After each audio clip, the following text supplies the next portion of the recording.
What's up? It's me, Brianca Jay, and thank you for choosing my little portion of the internet. It was so many places you could be on YouTube, but you chose to be here with me, and I couldn't appreciate you more. If you like what you see here, make sure you like, comment, subscribe, and I promise I'll tell you how to get an A on an essay. But before we get started, please know I write children's books. Bam, bam. If you are interested in purchasing my children's books, you can find them on Amazon, Barnes & Noble, the link in the description box. Make sure you support your girl. Also, if you know anybody who's in need of a website, check me out. I have my own agency. I've helped countless businesses and individuals start websites, manage their websites, and handle their websites in a way that works for them and can make them so much money. So if you need that, hit me up. Now, how do you get an A on this paper? Let's talk about it. Let's talk about it.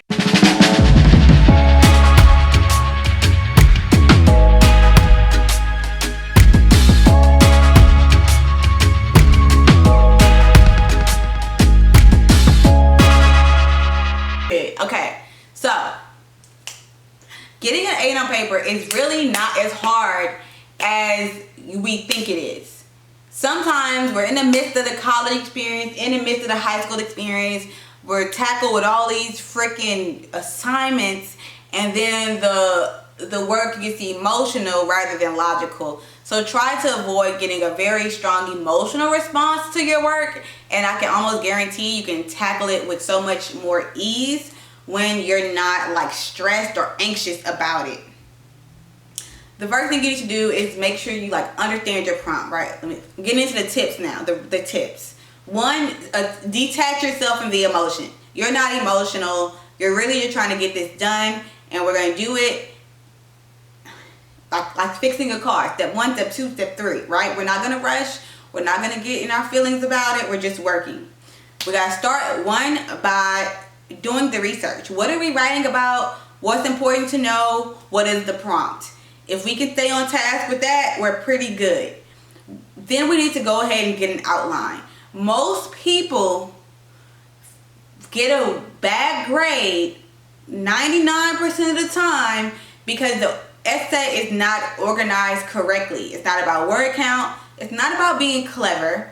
Most times we're not looking for you to come up with something novel, right? The book has been written about maybe 100 years. Do I expect some teenager to come in and have some new idea?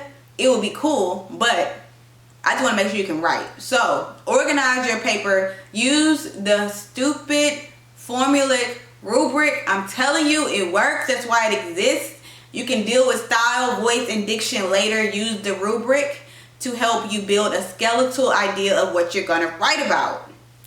This is going to stay on task, giving you a better grade.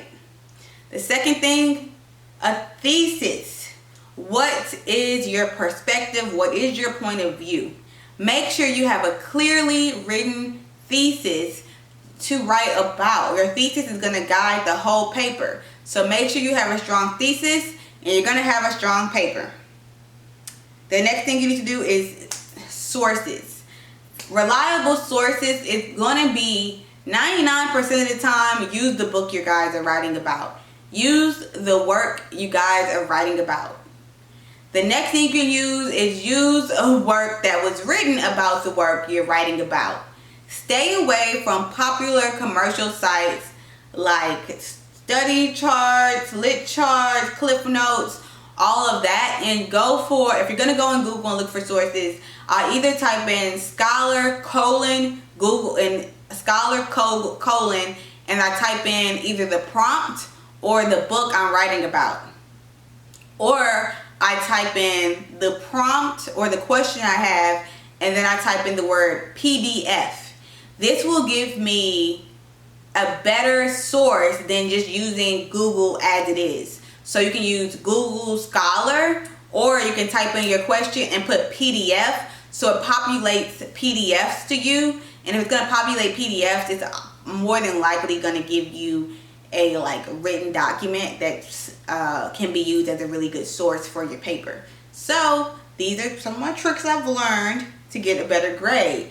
stay away from Wikipedia, lit charts, study charts, cliff notes, bark notes, all of that. Any of those are gonna get your professor looking at you like you're not even trying. So make sure you're looking for richer material than that using Google Scholar or PDF or JSTOR or the online libraries that are accessible to you by your particular institution, like EBSCOhost and things of that nature.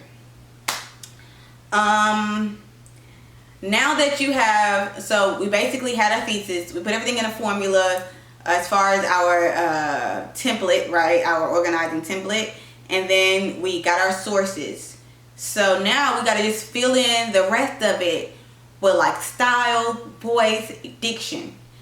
Now, when we're writing, we tend to get repetitive. So make sure that if you find yourself like saying the same word over and over, that you use your thesaurus on your word processor to replace some of your more repetitive words so that your paper has more range, variety, diversity, and it makes it more interesting. The last thing you need to do to get a better grade is proofread this stuff. Proofread whatever you're writing, okay? Proofread whatever you're writing. I know that sometimes we're like, I'm busy, I gotta get this done.